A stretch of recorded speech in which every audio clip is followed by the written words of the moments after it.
예, 오늘 이 시간 요한계시록 1장 18절에 있는 말씀으로 한번 나눠보겠습니다. 우리가 이제 성경을 이해하고 싶다. 특별히 이제 요한계시록을 이해하고 싶다, 읽고 싶다, 알고 싶다. 이렇게 도전을 하려고 합니다. 좀 많이 읽어야 되죠. 요한계시록만 읽어서 되는 건 아니고 성경 전체를 다 알고 있어야 어느 정도 요한계시록의 키워드가 이제 좀 풀리기 시작하는데, 요한계시록을 접근하기 전에 먼저 우리가 알아야 될 게, 우리가 이제 요한계시록을 딱 풀려고 할 때 가지고 있는 마음가짐이 어떤 마음가짐이냐에 따라 계시록을 볼 수 있는 눈의 시야가 굉장히 달라져요. 우리는 지금 눈에 보이는 세상에 살고 있기 때문에 눈에 보이는 세상, 지금 현재 살고 있는 사람, 그런 공간 안에, 내가 지금 살고 있는 공간 안에 있는 그 영역의 것들만 가지고, 그 생각을 가지고 성경 요한계시록을 풀려고 하는 거죠. 보려고 하는 겁니다. 근데 그렇게 되면은 뭐가 문제가 있냐면은 창세기부터 시작됐던 하나님의 나라가 요한계시록에 와서 완성이 되는데, 그동안에 엄청난 많은 사람들이 낳고 죽고 낳고 이런 족보들이 중간에 엄청 많이 껴 있습니다. 그러면 그 사람들을 이제 하나님이 추려서 영벌에 들어갈 사람과 영생에 들어갈 사람을 각기 나누기 위해서 그들의 삶이 어땠는지를 알아야 되는 거고, 또 그들이 지금 우리가 살고 있는 이 세상에 여기만 있는 게 아니고 그들은 이미 이 세상에 없어요. 우리가 말하는 저 세상에 가 있죠. 저 세상에 대한 그런 하나님의 경륜도 있어요. 그 저 세상에 대한 경륜을 무시하고 요한계시록을 보려고 한다면은 지금 살아있는 사람들에 대한 심판이나 구원에 대해서 말할 수 있지만, 지금 이미 가버린 저 세상에 있는 사람들에 대한 심판과 구원은 보지 않겠다. 그런 얘기가 되는 겁니다. 그런데 이제 창세기에 세상이 생긴 이후로부터 현재까지의 모든 세상을 다 다루려면 어쨌든 거기에서 낳고 죽고 했던 많은 사람들의 그런 과정들을 우리가 알아야만 하는 것입니다. 그래서 제가 어제는 성경에서 나온 음부에 대한 모든 그 성경 구절을 가지고 요약해서 이제 나누고, 우리가 이제 음부를 어떻게 이해를 해야 되느냐. 자, 음부에 대해서는 원래 이제 영어 성경에서는 뭐라고 되어 있냐면 그레이브라고 되어 있습니다. 그레이브. 그리고 어떤 의미로 되어 있냐면은 무덤이라는 의미로 되어 있어요. 죽은 자들이 가는 처소, 국어 사전에는 그렇게 나와 있습니다. 그리고 이제 우리 성경에서 이제 우리가 알 수 없는 그 장소에 대한 개념으로 나온 게 이제 무저갱이라는 게 있는데, 무저갱은 뭐고, 음부는 뭐고, 뭐 지옥은 뭐고, 이제 우리가 그런 걸 조금씩 알아야 가야 될 텐데, 무저갱이라는 그 영어에서는 뭐라고 하냐면 더 딥이라고 나왔어요. 깊음이라고 나왔어요. 그래서 무슨 의미가 있냐면 앉을 곳이 없다, 그냥 끝이 없다, 밑이 없이 그냥 끝없는 구덩이다, 그런 개념의 무저갱이라는 의미가 있습니다.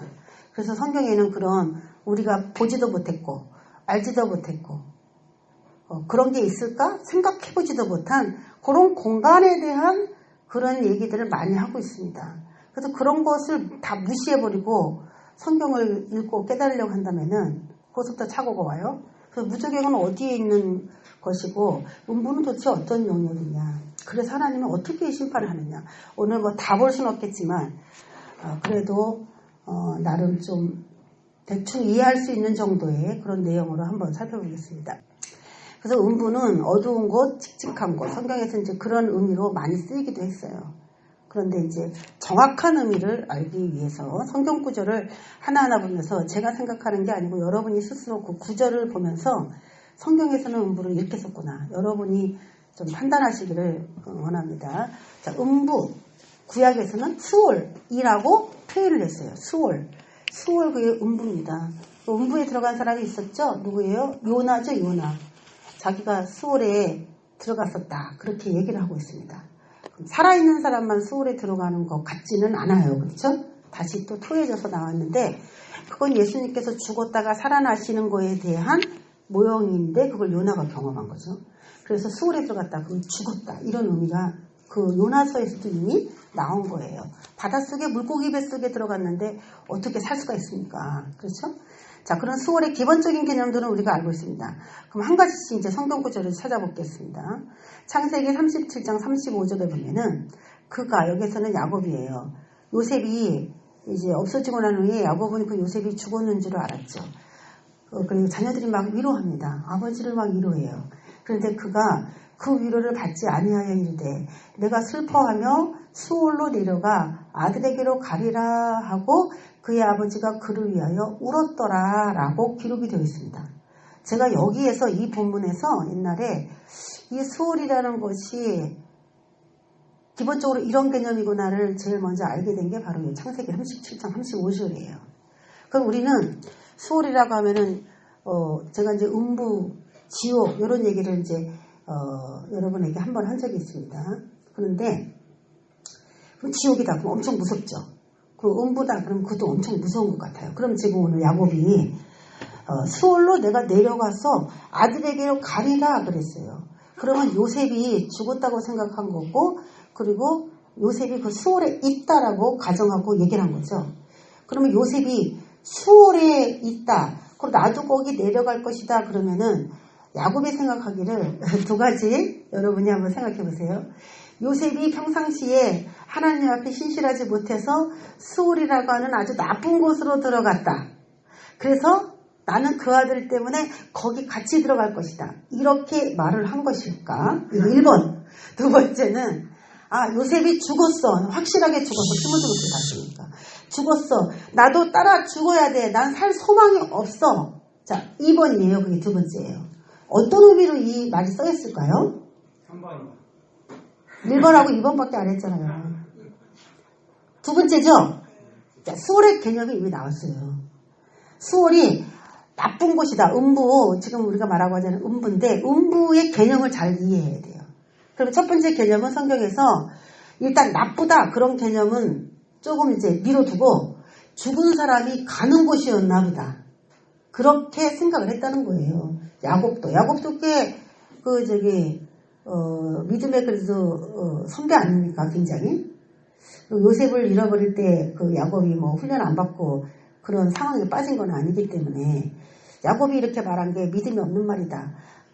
내세에 대해서 모르고 한 말이다. 그렇게 치부하기는 굉장히 어려워요.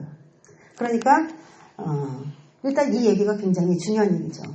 42장 38절에도 야곱이 만일 너희가 가는 길에서 재난이 그에게 미치면 너희가 내 흰 머리를 슬퍼하며 수올로 내려가게 함이 되리라. 이제 베냐민을 애굽의 왕에게로 데려가야 된다고 형제들이 곡식을 사기 위해서 그렇게 아버지에게 권면했을 때 아버지가 베냐민까지 잃게 됐을 때 자기가 너무 슬픔이 극심해지니까 만약에 그까지 잃어버리게 되고 무슨 일이 생기게 된다면 내가 수올로 내려가게 함이 되리라 이렇게 얘기를 하는 거예요. 나 죽게 되는 거야 이렇게 말해요. 그렇죠? 수올에 대한 개념이 조금 생겼어요. 기본적으로. 자, 욥기서에 보면 욥은 고난받은 사람인데 내가 수올이 내 집이 되기를 희망하여 내 침상을 흑암에 펴놓음에 이렇게 표현하고 있습니다. 수올이 내 집이 되기를 희망한다. 만약에 수올이 엄청 나쁜 곳이고 막 저주만 받고 막 환난만 있는 곳이라면 욥이 수올이 내 집이 되기를 희망한다. 요 얘기를 했을까요? 자기가 지금 엄청난 극심한 고난 가운데 있는데 지금 수올이 내 집이 되기를 희망한다. 요 얘기는 뭐냐면 너무 고통스러워서 죽고 싶다는 거예요. 그래서 쓴 표현입니다. 그러니까 수올이 엄청 좋아가지고 지금 이런 얘기를 하는 건 아니고 이 세상에 고통이 너무 심하니까 죽음을 표현할 때 썼다는 거예요. 이 수올을. 그래서 무덤이라는 개념이 있는 거죠. 잠언서의 9장 18절에도 오직 그 어리석은 자는 죽은 자들이 거기 있는 것과 거기 있는 것과 이거에 대해서 그의 객들이 수올 깊은 곳에 있는 것을 알지 못하느니라. 어리석은 자는 죽은 자들이 거기 있는 것과 그의 객들이 수올 깊은 곳에 있는 것을 알지 못한다. 죽은 자들이 거기 있는 이 거기가 어딘지 모르지만 그의 객들이 그와 함께 했던 사람들이 수올 깊은 곳에 있는 것을 알지 못한다. 어리석은 사람은 그걸 모른다는 거예요. 그러면 똑똑하려면 어떻게 해야 되냐? 죽은 자들이 그로 간다는 것을 알아야 되는 거죠. 수올로 간다는 거. 그렇죠? 그럼 수월은 엄청 무섭고 나쁜 곳이다 그런 개념을 갖기보다는 죽어서 가는 곳이구나 이제 그런 개념으로 기본적 개념을 가져야 됩니다. 자, 이사야서 38장 10절에도 히스기야 왕이 등장해요. 근데 히스기야가 병이 걸렸습니다.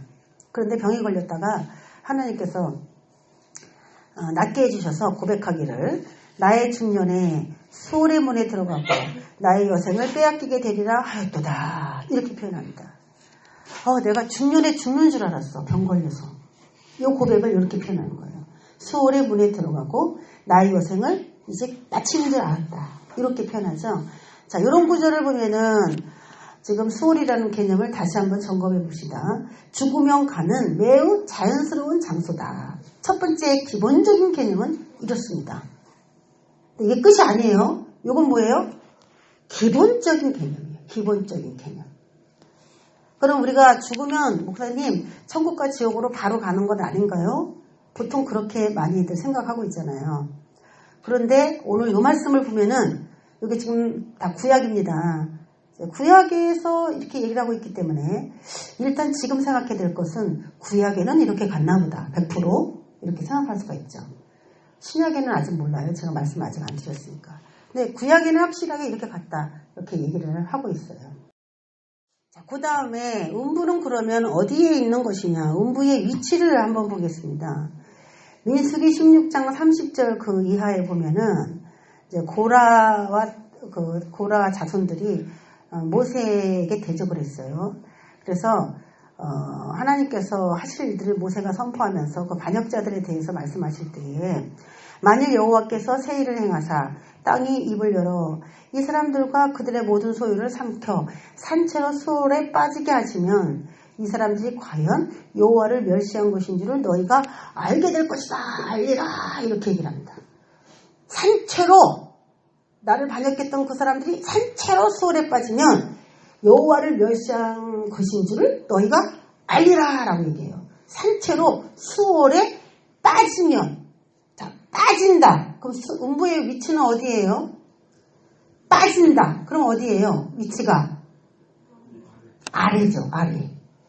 그가 이 모든 말을 마치자마자 그들이 섰던 땅바닥이 갈라졌다. 땅바닥. 그럼 수월은 어디 있다는 겁니까? 땅바닥 밑에. 땅바닥 밑에. 그래서 우리가 이제 과학적으로도 증명이 된 게 음부 수월 그러면 기본적인 개념으로 무섭고 침침하고 그렇게 연기가 있고 막 그런 곳이다. 기본적으로 그런 생각을 하는데 실제로 땅 속에 보면 마그마가 있고 거기에 엄청난 강한 열이 같이 끓고 있어요. 그런 것들이 이제 얘기가 되고 있죠. 지금 일본에서 한 달 전부터인가 꽤 됐죠. 한 달이 안 됐나? 그 정도 된 것 같은데 화학 냄새, 생선 썩는 냄새가 난다고 신고가 많이 들어옵니다. 근데 그건 대지진의 전조 증상이다. 대지진이 일어날 때 땅이 이렇게 쫙쫙쫙 알지 못하게 조금씩 이렇게 갈라지면서 거기에서 이제 엄청난 그 냄새, 땅 밑에서 펄펄 끓는 그것들에게 냄새들이 난다 그래요. 그것을 어떤 사람은 생선 썩은 내라고 표현하고 어떤 사람은 화학 냄새, 무슨 그런 화학 제품 냄새 같다 그렇게도 표현합니다. 우리나라 지금 남부지방 거기서도 여진이 2.7, 2.4짜리가 8월, 9월에 계속 반복적으로 지금 나고 있어요. 근데 뉴스에는 안 나오죠.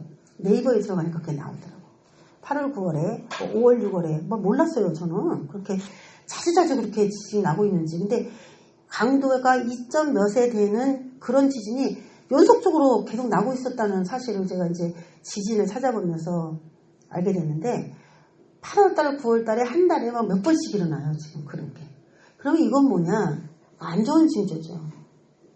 여진이 아주 작은 그런 약한 지진이 계속 난다는 건 언젠가 큰 지진이 일어날 수 있는 가능성이 있다는 겁니다.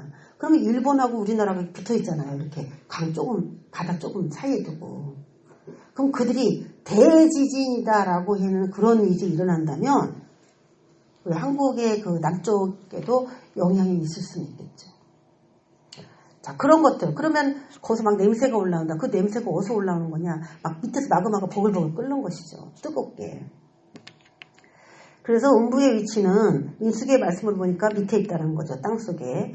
이사야 14장 14절에도 그 사탄, 죽은 사람들 아니면 뭐 열왕이 죽어서 가는, 왕들이 죽어서 가는 그런 이야기를 묘사하는데 가장 높은 구름에 올라가. 이건 이제 루시퍼라고 하는 그 우리가 이제 익히 이건 마귀에 대해서 쓴 표현이다. 루시퍼, 바벨론 왕에 대해서 쓴 것이다. 이렇게 알고 있는데 그것이 두로 왕으로 표현된 구절과 그 바벨론 왕이라고 표현된 그 이사야 14장하고 에스겔 28장에 있는 그 두로 왕과 바벨론 왕의 그 이야기를 우리는 사탄의 이미지로 그렇게 끌어서 사용을 하고 있어요.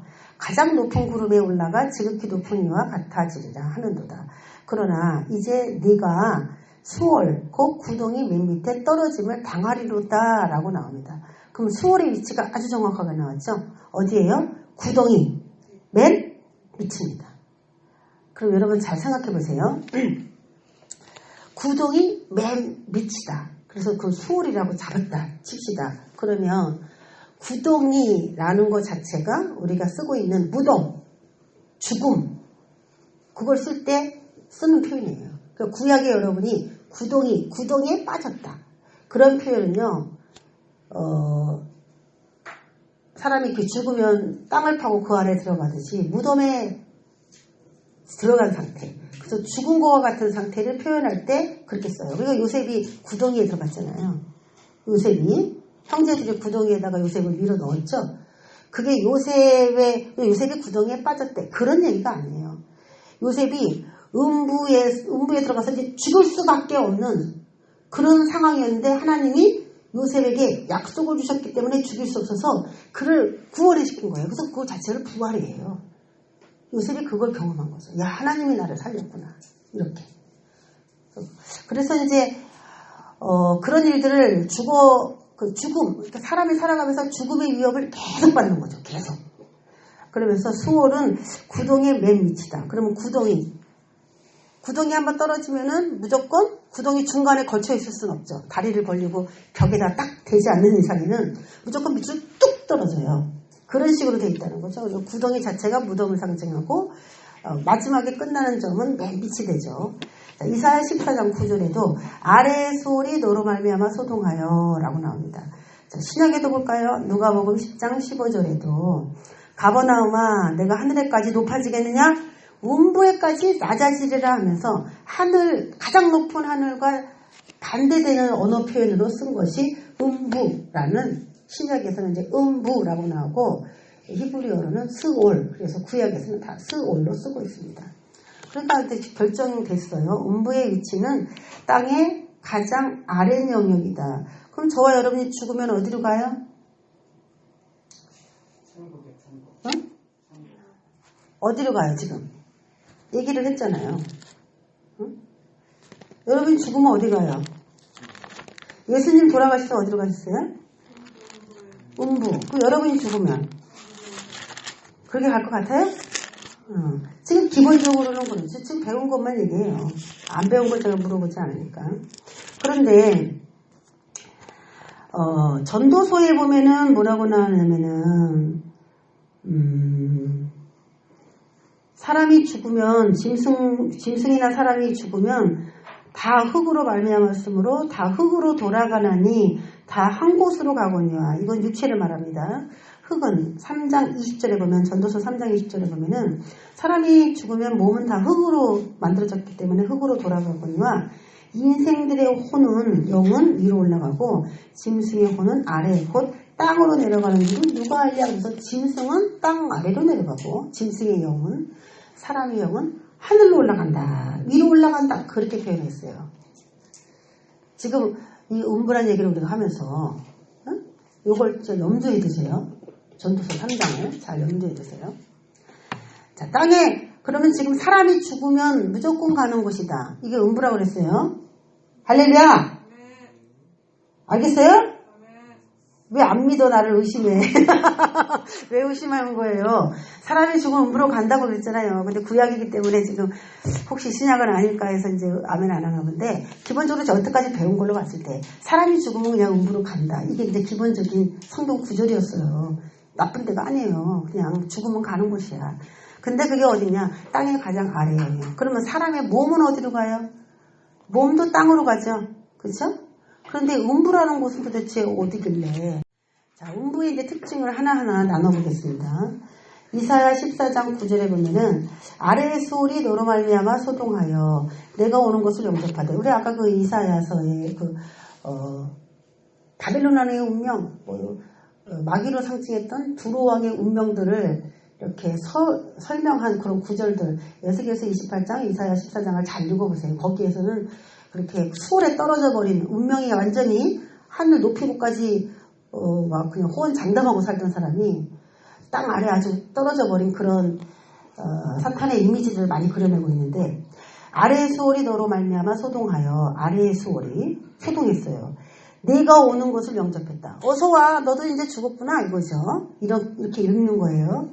그것이 세상의 모든 영웅을 너로 말미암아 움직이게 하며 열방의 모든 왕을 그들의 왕자에서 일어서게 하므로 내가 오는 곳을 영접한다. 누가?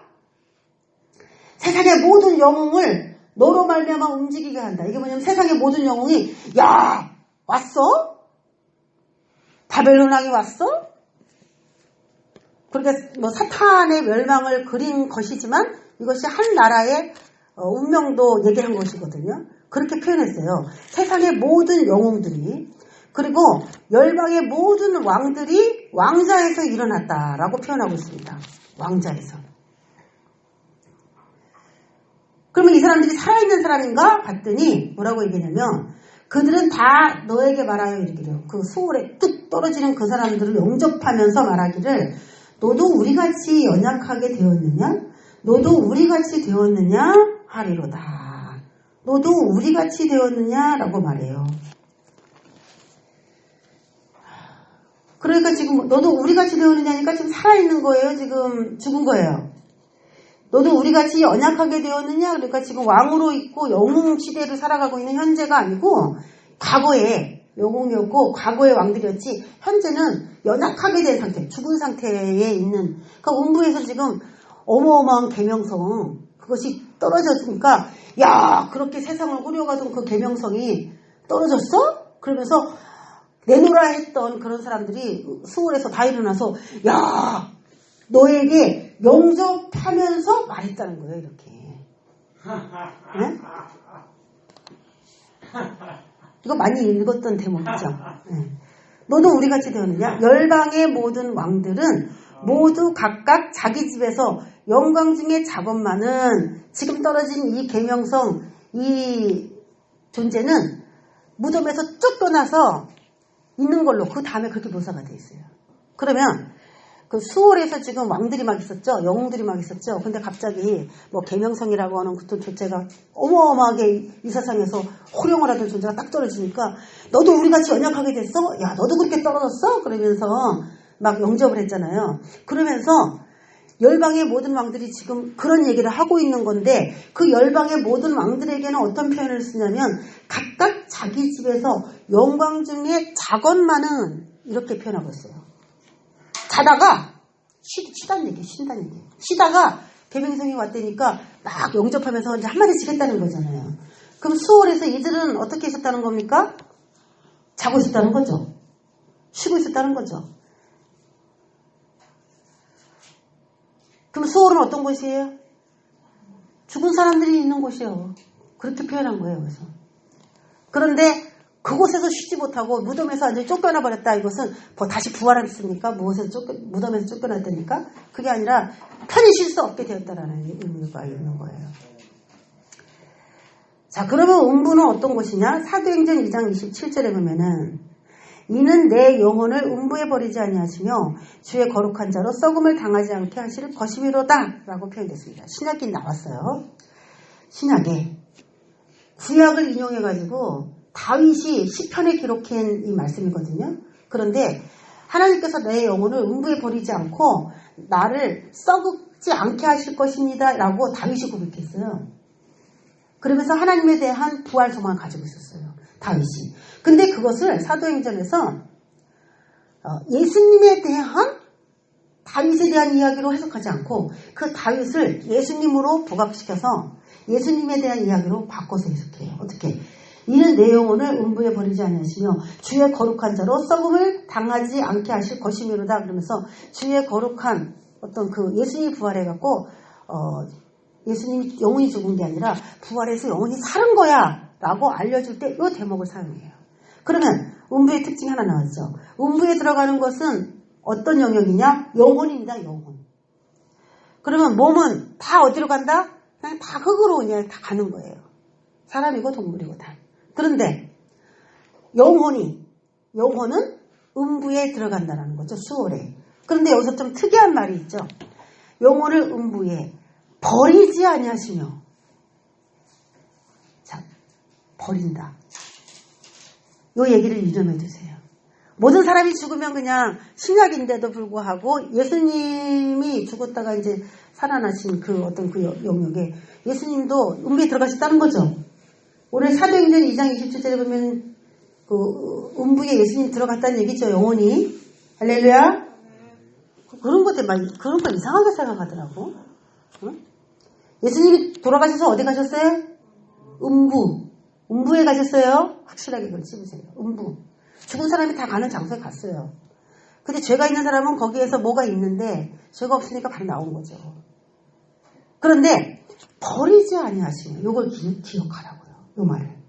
자, 로마서 10장 7절에는 혹은 누가 무저갱에 내려가겠느냐 하지 말라 하니 내려가겠느냐 하면 그리스도를 죽은 자 가운데서 모셔 올리려는 것이라 그러면서 로마서에서는 죽은 자 가운데서 예수님을 모셔오려고 누가 내려간다 뭐 이런 얘기를 해요. 그런데 그 모셔서 올리려고 내려가는 예수님이 계신 장소를 뭐라고 표현하고 있습니까? 무저갱이라고 표현하고 있어요. 그러면 예수님이 방문하신 데가 음부, 또 한 군데가 무저갱. 그러면 답은 하나 나왔어.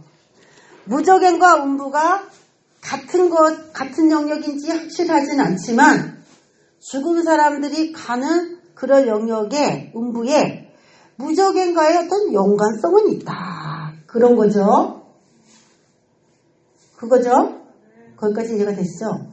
근데 요한계시록을 보면 무저갱이 굉장히 무서운 곳이에요. 거기서 황충이가 나오고 그 아바돈이라고 하는 파괴자들이 거기서 막 나와요. 막 괴물들이 나와요. 그 무저갱에서. 무저갱에서 짐승이 올라와서 인류를 지배하고 통치하기 위해서 인간을 힘들고 괴롭게 하는 장면이 또 13장에도 나와요. 그렇게 무저갱에. 그리고 뭐 그런 장면들이 나옵니다. 무저갱에서 괴물들이 나와요. 그런 거 보면 무저갱에는 어떤 곳이냐? 굉장히 무서운 곳이다 라는 것이죠. 기본적으로. 근데 예수님이 거기 있었다라고 표현하는 거 보니까 분명히 지금 한 가지씩 이제 개념을 바꾸세요. 이제 죽은 사람이 가는 곳인데 거기에 영광 중에 자는 사람도 있고 그리고 또 엄청난 무서운 마귀들이 득실거리는 그런 영역이 있나 보다. 용어가 다르니까 용어가 같은 것이다 그렇게 말할 수는 없지만 음부라고 하는 엄청난 큰 영역에 무저갱이라는 곳까지 사탄 마귀들이 역사하고 살고 있는 무저갱에까지 예수님이 거기까지 관여하셔서 뭔가 일을 하시고 올라왔다는 거예요. 음부는 굉장히 큰 영역인 것 같고 무저갱은 그 중에 하나의 또 영역인 것 같다. 그런 생각을 이제 갖게 되죠. 자, 그래서 음부와 무저갱을 같은 의미로 사용을 했고 영혼들이 거기 모이는 장소고 그리고 거기 자는 자들이 있었다. 뭐 이런 얘기가 되겠습니다.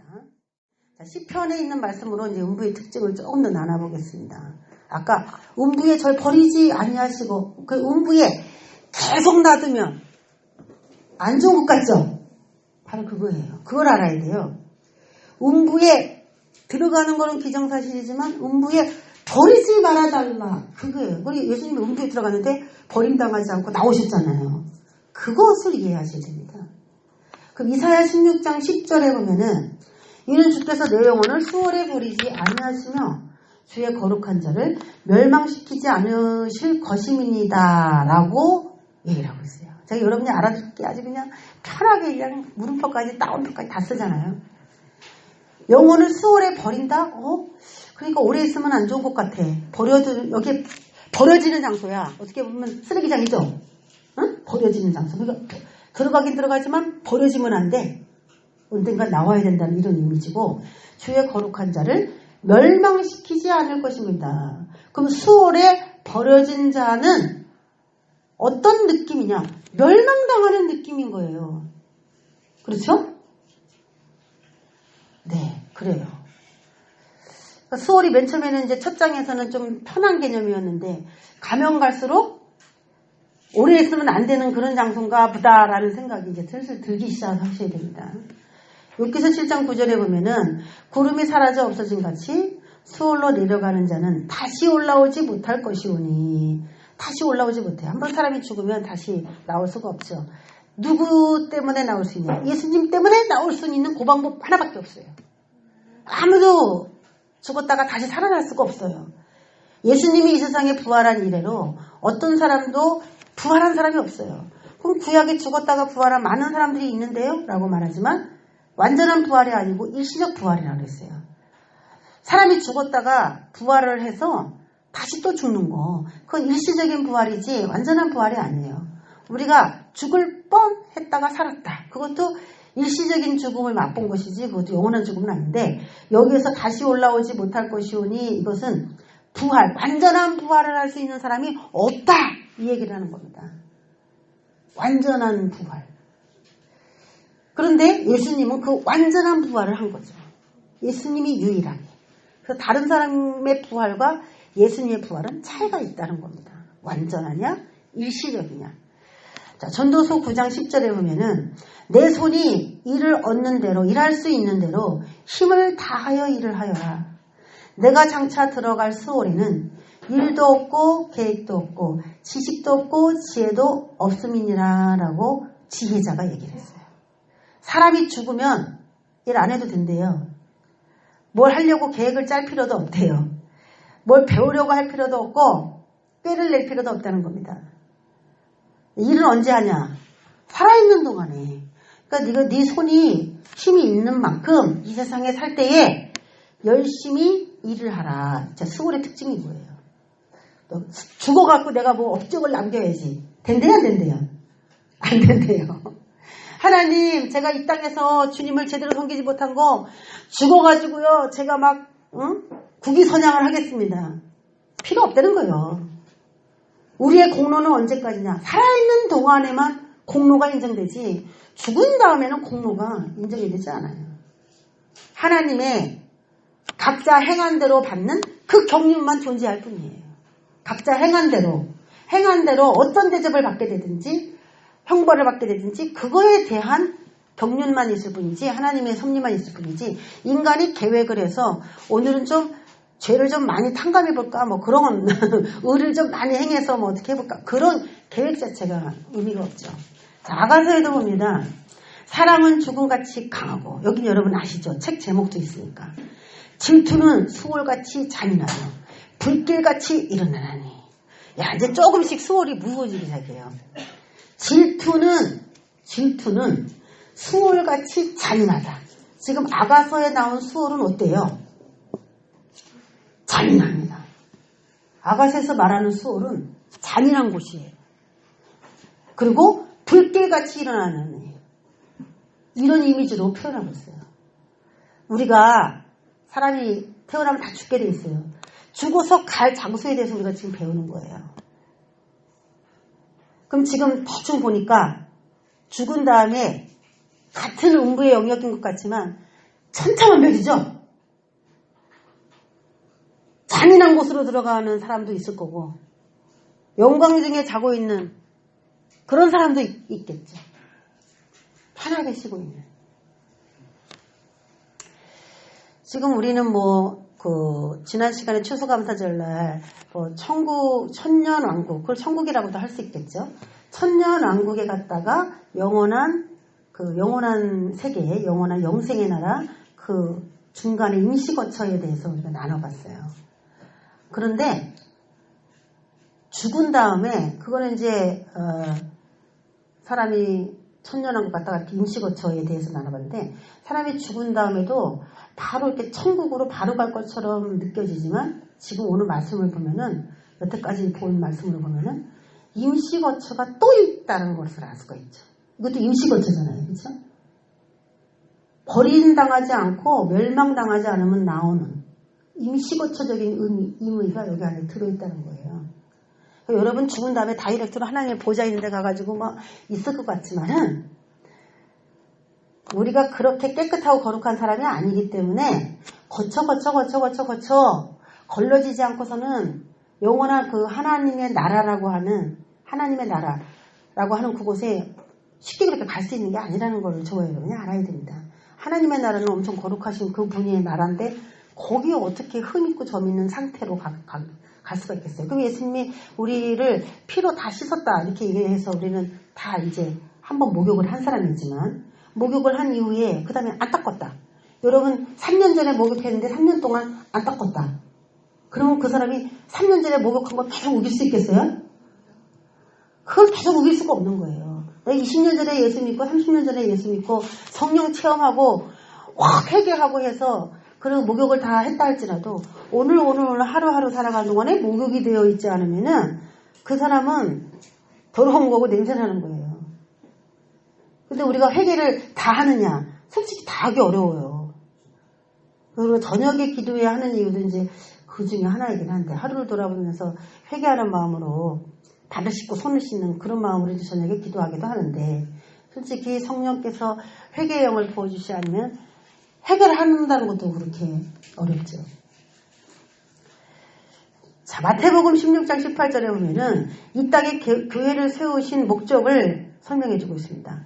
내가 이 반석 위에 내 교회를 세우리니, 이 반석은 베드로인인데 베드로 위에 반석 교회를 세울 때니까 뭐 반석교회도 있고 여러 그런 이름들도 있지만은, 그건 뭐냐면 베드로가 주는 그리스도시요 살아계신 하나님의 아들입니다. 주님에 대해서 아주 정확하게 얘기를 했어요.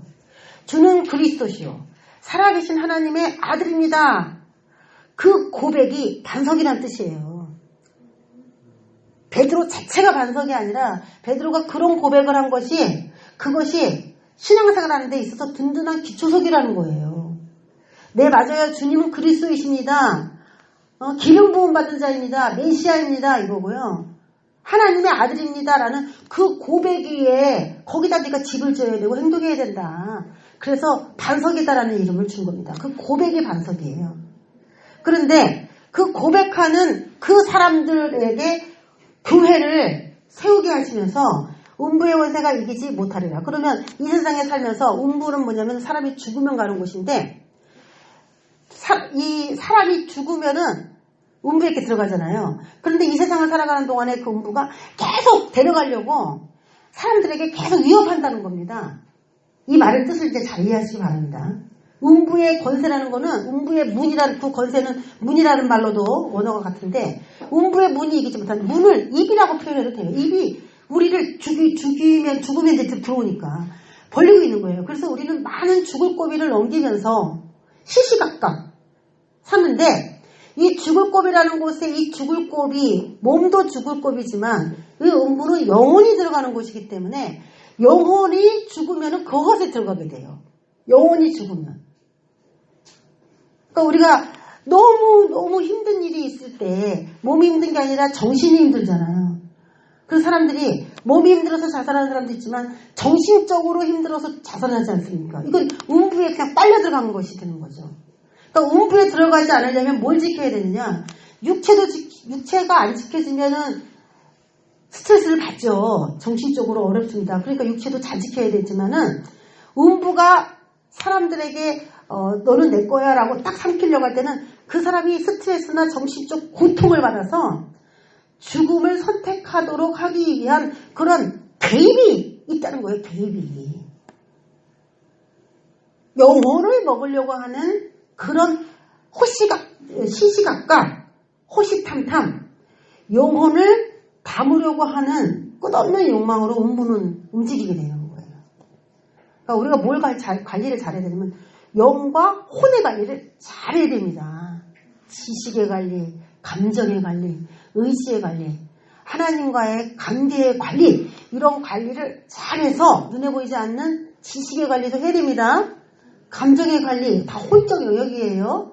의지의 관리도 해야 됩니다. 그 의지나 감정이나 지식을 잘못 관리하고 하나님과의 소통을 잘못 관리하면 음부에게 덥석 물린다는 거예요. 그러면 오늘 이 마태복음 16장 18절의 의미를 우리가 알 수가 있는데, 주는 그리스도입니다. 내가 정신적 고통에 시달릴 때 그 고백이 음부가 여러분을 삼키지 못하게 하는 정신적 스트레스에서 해방시켜주는 유일한 방법이라는 거예요. 주는 그리스도시요, 살아계신 하나님의 아들이니까 내 이 문제는 주님 안에서 다 해결될 것이다. 메시아가 나의 구원자다. 예수님이 나의 구원자인데 왜 그 일을 주님이 못하시겠느냐라고 자기의 정신적 감정과 의지와 지식을 총동원해서 나를 죽어버릴까? 라고 생각하는 그 단순한 생각으로부터 나를 건져내야 된다는 것입니다. 그걸 누가 해야 되느냐? 교회, 성령을 받은 이 모임, 무리 안에서 그런 일들이 계속 일어나야 된다는 거예요. 그래서 우리는 계속 찬송하고 계속 기도하고 무언가를 배워야 됩니다. 알아야 됩니다. 느껴야 됩니다. 체험해야 됩니다. 교회 안에서도 정신적 스트레스 있을 수 있어요. 우울증, 교회 안에서도 사람들 간의 관계에서 있을 수 있어요. 그것도 다 훈련이에요. 그런데 누구한테 뭐라고 하지 마세요. 내 자신이 주님은 나의 그리스도입니다. 하나님의 아들이십니다. 나는 그래서 그 힘을 의지합니다. 누가 나에게 뭐라고 하든 내 정신적 스트레스가 어느 정도의 수치를 가지고 있든지 간에 나는 오늘도 이 음부에 대항합니다. 그런 사람이 교회, 참다운 교회라는 거예요. 조금 문제가 생겼다고 자살해버리고, 그런, 예수 믿는 사람인데 죽었대, 자살했대, 욱해갖고 덤비고 싸우고. 그랬다는 것은 음부의 권세가 정신적 스트레스를 더 주고, 아유, 이 땅이 지긋지긋하다. 그렇게 생각하도록 자꾸 이렇게 공격을 할 때 넘어가는 사람이에요. 이건 누가 할 수 있는 일이 아니에요. 그리스도를 알고 성령을 받은 우리 각 이 모임 안에서 그런 것들이 형성이 돼야 돼요. 음부의 권세가 이기지 못하리라. 그러면 음부가 구약에만 존재했다면 지금 교회를 세우신 주님의 목적과 부합한가? 한번 생각해 보십시다. 교회가 그리스도인이 죽어서 음부에 가지 않는다면, 음부의 권세를 어떻게 원하면 죽음의 권세예요. 사람이 죽으면 간다. 그러면 과연 음부의 권세라는 말을, 음부의 문이라는 말을 쓰는 게 옳을까요? 구약에만 음부에 들어갔고 지금은 죽어서, 지금 그런 이론들이 여러분 요한계시록 책을 읽으면 많이 나와요. 주석 같은 거 어디 가서 서점에서 읽으면 저는 많이 읽었으니까 그거 읽어보면은 그 도표로 예수님의 재림이나 천년왕국까지 도표로 쫙 그려놓는 그런 엄청난 책들이 많이 나와요. 저도 그 책을 사서 많이 읽었는데, 거기에서 보면은 구약에서는 음부라는 곳이 존재했지만은 예수님께서 십자가에 돌아가시고 오늘 말씀처럼 사망과 음부의 열쇠를 가지셨기 때문에 이제 그분이 거기를 봉쇄해놨기 때문에 그리스도인은 그 음부에 안 들어간다는 거예요. 그래서 지금은 신약시대에는 음부가 비어있다. 빈 공간으로 되어 있다. 구약에 있는 그 음부에 이제 있는 사람인데 그 중에 의인들을 예수님께서 부활할 때 그 의인들이 나왔다는 거예요. 그래서 음부가 현재는 작동되지 않고 있는 거죠. 그래서 구약에는 음부적인 언어를 쓰지만 신약에는 쓰지 않는다. 이렇게 표현을 했기 때문에 저도 그 다음부터 이제 성경을 계속적으로 읽으면서 과연 그 말이 맞는지를 찾아내기 시작했어요. 그러면 오늘 마태복음 16장 18절에 이제 베드로가 예수님의 대를 이어서 사역을 하게 될 때에 교회에게 말하기를 너희들이 대항해서 싸워야 될 것은 음부의 권세야. 음부의 문이 너희들을 삼키려고 할 때 너희들은 그걸 거절해야 돼. 죽음의 권세야. 그래서 이걸 상징으로 썼다. 이렇게 과연 말할 수 있을까? 네? 거기에 한 가지 의문을 가져야 됩니다. 왜? 거기 음부에 잘못 들어가면은 물론 죽는 사람이 들어가는 그런 자연스러운 장소지만 버려지거나 멸망당하는 곳이기도 하기 때문에. 자, 한 가지 이제 연결을 또 해야 돼요. 교회가 싸우는 거는 음부의 권세인 걸로 봐서 신약에도 음부라고 하는 영역의 힘은 여전히 존재하고 있구나. 그렇게 이해를 하셔야 돼요. 또 누가복음 16장 23절에 보면은 그가 음부에서 부자죠. 부자와 나사로의 이야기예요. 음부에서 고통 중에 눈을 들어 멀리 아브라함과 그의 품에 있는 나사로를 보았다. 그러면 죽어서 우리는 뭐 천국을 가든지 저기 뭐 이상한 데로 가든지 지옥으로 가든지 뭐 그렇게 하는 거 아니냐 이렇게 얘기하지만 제가 지옥의 개념은 영원한 불못의 개념과 다르다고 분명히 말씀을 드렸어요. 근데 음부에 들어갔다고 얘기를 하잖아요. 그렇죠? 그런데 나사로는 음부로 간 것 같지 않죠. 아브라함과 그의 품이라고 하는 곳에 있어요. 근데 아브라함과 그의 품이라고 하는 곳이 어딘지 이게 정확하게 안 나왔죠. 천국이다 뭐 이런 게. 근데 천국일까요? 지옥일까요? 아브라함의 품이라는 곳이 천국적인 느낌이죠. 그리고 고통 중에 있을 때 멀리 눈을 들어 부자가 멀리 눈을 들어 물을 찍어서 내 입에 혀에 이렇게 좀 치켜달라고 그랬어요. 눈을 들어 멀리. 그러고 보니까 이 부자는 밑에 있는 거고요. 아브라함의 품에 있는 나사로는 위에 있었다라는 것을 이야기해요. 그러면 지금 나사로가 있는 곳이 어딘지는 정확히 모르지만 위치 차이가 분명하게 설정이 되어 있습니다. 위치가 분명히 달라요. 그래서 우리가 나사로처럼 죽었지만 음부라고 하는 그곳에서 볼 수 있는 나사로니까 여기가 어딘지 정확하게 모르겠지만 지금 음부에 빠진 부자가 나사로를 보고 있습니다. 보고 있어. 여기서는 음부를 아주 나쁜 곳으로 표현했죠. 그래서 여기 음부에서 뭐하고 있냐? 고통받고 있었어요. 고통받고. 이런 것도 있습니다. 음부라는 곳에 고통받고 있는 그런 이미지도 있다는 거예요.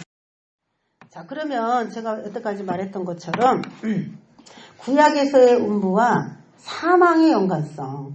자, 사람이 진짜 죽으면 음부에 가냐? 내 말이 맞느냐? 여태까지 말한 게. 사람이 죽으면 음부로 바로 가는 것이 맞느냐? 구약에만 그랬냐? 신약에도 그러냐? 그런 거에 대해서 한번 나눠보겠습니다. 잠언서 7장 27절에 보면 그의 집은 수월이라 사망의 방으로 내려가느니라. 자, 수월이라 사망의 방으로 내려가느니라. 자, 이 잠언서의 말이 이해가 되십니까? 수월, 사망, 묶여 있죠? 죽은 다음에 어디로? 수월. 그렇게 자연적으로 맺어져 있어요. 호세아 13장 14절에도 내가 그들을 수월의 권세에서 속량하며 사망에서 구속하리니 짝꿍처럼 나왔죠. 사망아 내 재앙이 어디 있느냐? 수월아 내 멸망이 어디 있느냐? 사망, 수월 다 안 좋게 표현했죠. 안 좋게 표현했죠.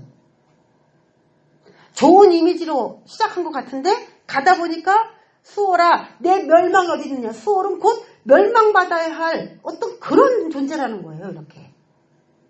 그렇게 묘사가 되고 있어요.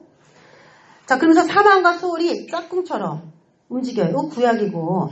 자, 음부가 최후로는 어떻게 되느냐? 신명기 32장 22절에 보니까 내 분노의 불이 일어나서 하나님입니다. 하나님의 분노의 불이 일어날 때 수월의 깊은 곳까지 불살라지고 땅과 그 소산을 삼키며 산들에 더더 불타게 하는다. 하나님이 만약에 심판하실 때가 되면은 수월의 깊은 곳까지도 하나님이 싹 심판해버리는 영역이다라고 얘기를 하고 있어요.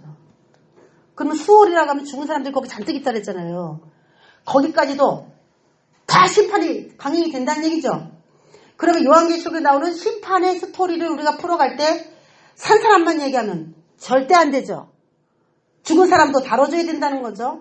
그러면 뭐 올라간다, 휴거된다 이런 얘기를 할 때 살아있는 사람만 휴거된다는 것만 다루면 안 된다는 얘기죠. 이 사람도 휴거되지 않으면 어떻게 돼요? 하나님이 심판할 때 그 죽은 그 많은 사람들이 다 심판 자리에 들어가게 그럼? 그러면 심판하시기 전에 이들은 어떻게 된다는 겁니까? 다 죽은 자들이지만 빼내야 된다는 얘기죠. 지금 언젠지 우리 아직 그걸 안 배웠지만 빼내야만 한다는 결론이 나오게 되는 거예요. 그래서 앞으로 요한계시록 읽을 때는 여러분이 하늘, 이 지상, 땅 밑에 이런 삼중의 관계를 이해하지 못하면은 요한계시록을 납작한 책으로 읽어요. 납작한 책으로. 입체적으로 보지 못해서. 지금 이제 한국교회가 요한계시록이 뭐 비슷비슷합니다. 뭐 이론이 그렇게 많지는 않아요. 다르다고 하면 이단들의 이론이 좀 많이 다르겠지. 그런데 그 책들이 왜 비슷비슷하고 사람들에게 이단이다 시비 안 걸리고 잘 팔리고 그 베스트셀러가 되는 책들은 대부분 뭐냐면 무리가 없어. 왜냐면 죽은 사람에 대해서도 다루지도 않고 하늘에 있는 사람들도 다루지 않고 그냥 우리가 눈에 보이는 세상에서 일어나는 일들을 다루고 풀어가니까 이단 시비 걸릴 필요도 없고 문제될 필요도 없어요. 사람들의 마음에 꺼리낄 필요도 없어요. 죽은 다음에 뭐 이상한 데로 간다. 아 그거 이단 같아. 뭔가 안 믿어지고 내가 싫어. 그렇게 가기 싫어. 그런 절차가 싫어. 그러면 그냥 거꾸로 온 겁니다. 그래서 찍어버리고 마는 거예요. 아무리 2단, 3단 찍고 그것이 아니라고 우겨도 하나님의 나라나 하나님이 설정해 놓은 그 설정 그 틀 안에서는 우리가 벗어날 수가 없어요. 인정하고 받아들이고 알려고 해야 되는 것이지 덮어버린다고 해서 그게 없어진다면 저도 덮습니다. 저도 그냥 죽어갖고 평안히 가는 천국만 외치면 얼마나 좋겠어요. 그렇게 하고 싶죠. 그런다 그래서 뭐 우리가 자유한 건 아니에요. 그래서 지금 교회가 운부의 권세랑 계속 싸우면은 결국 지금 이 살아가면서 이제 교회가 싸워야 되는데 그 계속 싸우게 되면은 인간은 결국 몸은 죽습니다. 몸은 죽지만 우리의 영혼은 운부에 버려지거나 영원한 멸망에 방치되는 상태는 되지 않을 것이기 때문에 하나님이 교회에게 싸워라, 이겨라, 선을 행하라, 내 뜻대로 살아야 한다라고 계속 얘기하는 것이다라고 이제 점점 결론이 나오는 거예요. 너희들이 운부에서 엄청난 고통 같은 데 있기를 내가 원치 않는다는 거 아니겠어요. 운부는 굉장히 큰 영역이에요. 제일 큰 영역이 바로 이 운부의 영역이라는 걸 알아야 됩니다. 그렇게 결국에는 죽은 사람들까지도 어떤 사람이 대환란 오기 전에 목사님 그냥 빨리 죽는 게 좋겠어요. 오늘 여기 이 말씀 보니까 죽었다 해서 심판이 없어요? 이 말씀 보니까 있죠? 운부의 어느 영역으로 갈 거냐? 아브라함의 품에 나사로처럼 있을 거냐? 아니면 고통 중에 있을 거냐? 다 나눠가지고 이렇게 보내려면은 뭘 해야 돼요? 재판을 해야 되잖아요. 재판을. 인상 보고서 아이고 이쁘네 너 위로 가거라 이렇게 하진 않잖아요. 학벌이 깨졌네? 너 그런 대학 가느라고 너 엄청 고생했구나. 그리고 높은 곳에 보내주는 건 아니잖아요. 그러면 그 사람의 업적, 그 사람이 살았던 거를 행적을 다 조사를 해서 재판에 올려서 땅땅땅 너는 어디 자리 이렇게 가야 될 거 아니겠어요. 이미 그것이 순식간에 이 세상에 죽을 때 결정이 돼서 이렇게 딱 이렇게 빠르게 재판이라니까 엄청 오래 기다리나 이렇게 생각 안 하셔도 뭐 누가복음 보면은 쫙 갈라지는 노선이 정해져 있는 거 보면은 그런 시스템이 굉장히 빠르게 이렇게 운영이 된다는 얘기는 이제 되어지는 거죠. 신약에서의 운부와 사망의 연관성을 한번 보겠습니다. 우리가 오늘 이제 계시록 1장 18절을 보다가 이 말씀을 한번 나눠봤습니다. 예수님께서 우리 잘 아는 말이에요. 사망과 운부의 열쇠를 가졌다. 이게 도대체 무슨 말이냐? 자, 여러분 교회에게 싸우라고 하는 운부의 권세와 예수님이 가지고 있다라고 하는 사망과 운부의 열쇠. 이것도 사망과 운부를 이제 같이 붙여놨잖아요. 그렇죠? 죽으면 어디 가니까? 운부 들어가니까 사망과 운부가 짝처럼 있고요. 이 열쇠를 주님이 가져갔다는 거예요. 그래서 운부 속에 들어가셔서 무참히 뭐 당하시다가 억지로 기어 나오시고 그렇다는 게 아니고 죄가 없는 그분이 운부에 들어가니까 운부의 권세에서 그 사망 권세, 사망이 잡아가지고 인간을 거기다 가두도록 시스템화 되어 있는데 죽을 만한 일을 하지 않은 거죠. 사망이 역사할 수 있도록 그렇게 죄가 없으시니까 사망과 운부는 하나의 세트인데 그 세트에서 그분은 해방되신 것이고 이제 나는 거기에 있으면 안 되는데 일부러 이제 잡아 가뒀잖아요. 그러니까 합법적으로 사망과 운부의 열쇠를 이제 가질 수가 있게 된 거죠. 죄가 없는데 거기다가 집어넣은 그런 판결을 받은 거죠. 예수님이. 그래서 그것을 합법적으로 갖고 계시기 때문에 이제 우리가 이제 그 열쇠에 가지신 예수님의 힘을 의지한다면 죽을 고비도 여러 번 넘기고 스트레스도 받고 정신적인 여러 가지 혼란이나 그런 것들 당하겠지만 우리를 늘 지켜주시는 예수님의 은혜를 생각하면서 계속 이기는 것을 할 수가 있게 됐다라는 얘기예요. 자, 계시록 6장 8절에도 그 탄자의 이름은 사망이니 음부가 그 뒤를 따르더라 라고 아주 정확하게 사망의 뒤를 음부가 따라다니는 이런 구절들이 나오게 있습니다. 그러면 이건 계시록이에요. 그렇죠? 그래서 구약에만 그렇게 국한되어 있냐 음부가 그건 아닌 것 같다라는 느낌이 점차로 강하게 드는데 자, 요한계시록 20장 13절에 바다가 그 가운데서 죽은 자들을 내주고 또 사망과 음부도 그 가운데서 죽은 자들을 내줬다. 그러니까 사망, 음부 다 죽은 자들이 들어있는 곳이라는 곳이 또 암시가 되어 있어요. 이게 언제 이야기냐면요. 천년왕국 끝나고예요. 천년왕국 끝나고. 예수님이 재림하시고 천년왕국이 있고 그 다음에 이제 백보자 심판 때가 있습니다. 백보자 심판 때에 이들이 판결을 받아야 되기 때문에 바다나 사망과 음부에 있는 모든 자들이 다 나와서 백보자 심판대에서 재판받기 위해서 서 있는 거예요. 거긴 누가 재판하냐? 하나님이 재판해요.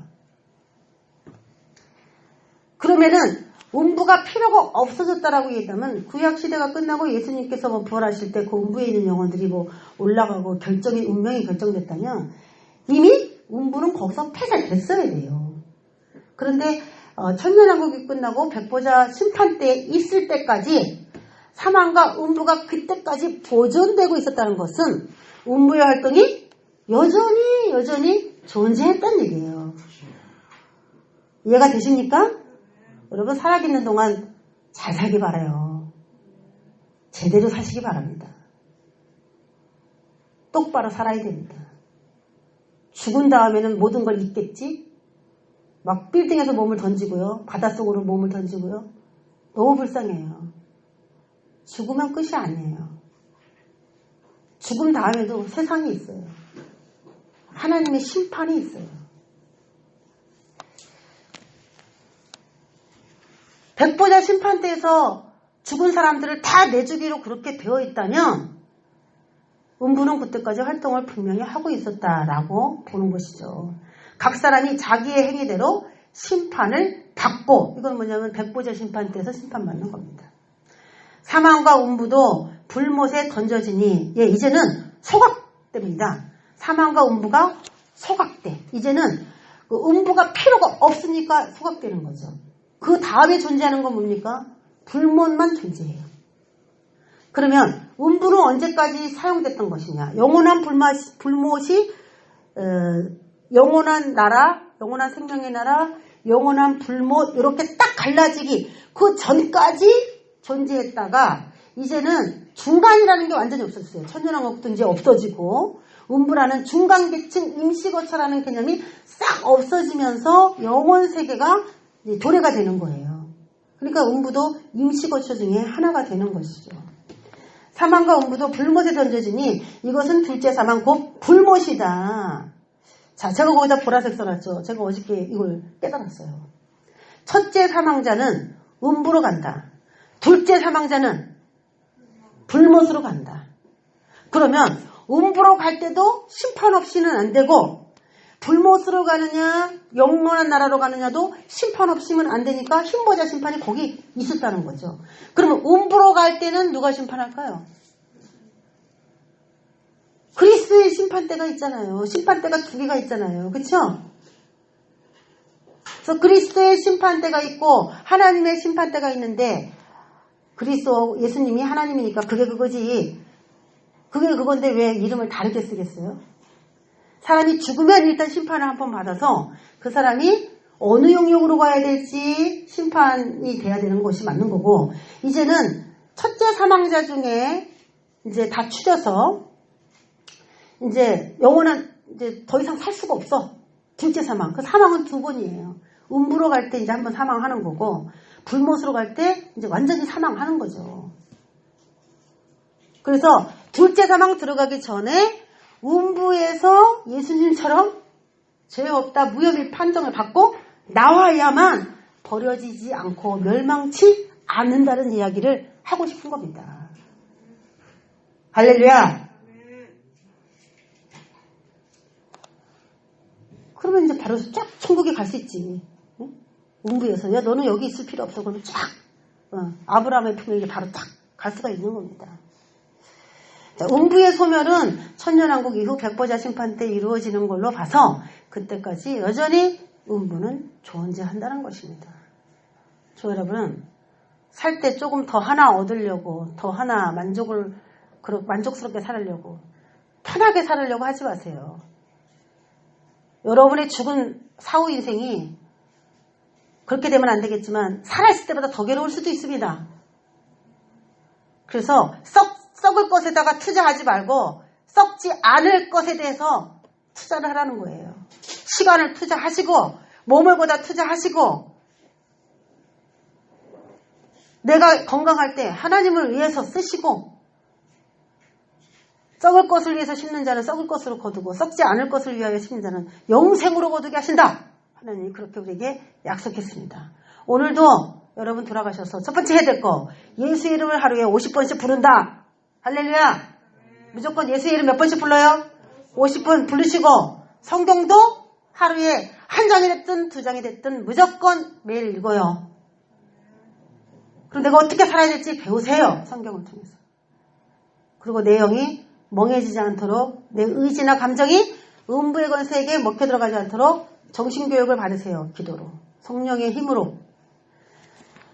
자, 오늘 한 주간 동안에도 이번 주 한 주간 동안에도 남은 인생 가운데도 음부의 권세가 우리를 해치지 못하는 당당한 그런 군사로서 살아가시는 빌라델비아 교회 성도들이 다 될 수 있도록 주의 이름으로 축원합니다. 기도하겠습니다. 하나님 아버지, 죽으면 끝이겠지. 모든 고통이 끝나겠지. 대충 이대로 살면 되겠지. 70년은 어떻게 잘 먹고 잘 살까? 오늘 내가 어떻게 하면 편할까? 그렇게 생각할 시대가 아닙니다. 그럴 시기가 아닙니다. 어떻게 하면 하나님을 위하여 기쁘게 할까를 생각하지 않는다면 우리가 죽은 다음에 더 무서울 수가 있습니다. 하나님 아버지, 살아서 우리가 건강할 때에 하나님께 충성할 수 있는 방법을 찾게 하시고 내가 아직 전도하지 못한 영혼이 있으면 무릎을 꿇히고 그들을 주께로 돌아오게 할 수 있는 중간 역할을 잘 감당해서 상급받고 아브라함의 품에 정말 안식을 누리는 우리 모두가 될 수 있도록 축복하며 예수 그리스도의 이름으로 기도합니다. 아멘.